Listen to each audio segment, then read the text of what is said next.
What is going on, knife people of the internet? Bo back here with another awesome video. This one is not a review. This is a question. When is a folder not enough? There's always been the debate, you know, oh, when do I need to carry a fixed blade? I need to carry a fixed blade.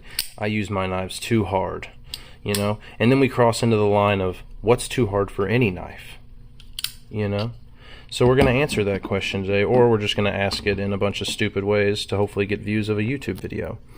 But to me, the only reason that you would ever need to go up from this to this is if you're using a knife all day. Whether that's cutting, I've done property preservation, I've done plumbing, I've done HVAC, I've done shipping, I've done towing, I've done, I don't know, I've done all manner of different jobs. There's never honestly been an instance where this wouldn't cut it, literally and metaphorically, but there hasn't been one. There's never been anything I've run into where this wasn't enough of a knife. Now, we do cross into a little realm of comfort. If I know I'm going to be using a knife all day for a lot of cutting, a lot of, whether it's processing wood, whether it's cutting straps, whether it's cutting fittings, whether it's cutting tape, whether it's cutting packaging, whatever it is, if I know I'm going to have my knife in my hand for hours on end in the day, then I'm probably going to opt for this because it's just so much more comfortable. The sheathing process is easy. There's no required mechanics to unsheath it, to use it. You just pull it out, boom, and you're good to go. And you're using your knife. So for extended use, long periods of use, a fixed blade.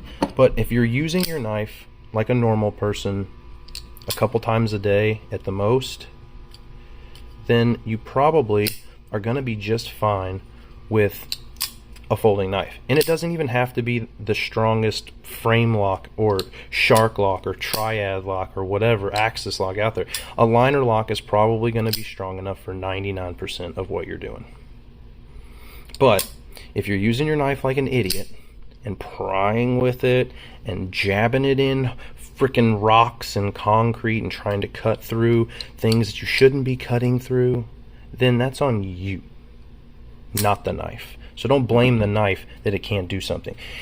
I would never take this knife out into the woods and try to use it. And that's not to say it couldn't do that if it needed to flex into it. But there's no reason to abuse the tool if you know that's not what it's built for. That being said, I would never take this knife out into the woods and beat it with another piece of wood and baton it through a frickin' tree. That's just not what I'm using. I don't need to do that with a knife. I have an axe. I have a chainsaw. I have a handsaw. I've got a Gerber machete that's a piece of shit, but I would use that before I would use this to cut through a tree. There's just no need. But this is a hard use fixed blade. Like, if you needed to use this to survive out in the wild, it would work.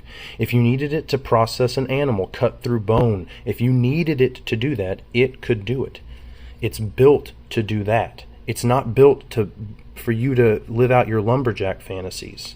Okay? Stop stabbing your knives through car hoods for YouTube videos. Okay? And then claiming that they failed. Okay. Any knife is going to eventually fail, although I know the mechanisms don't fail, but any knife is going to suffer when you do that. That's not a knife's job.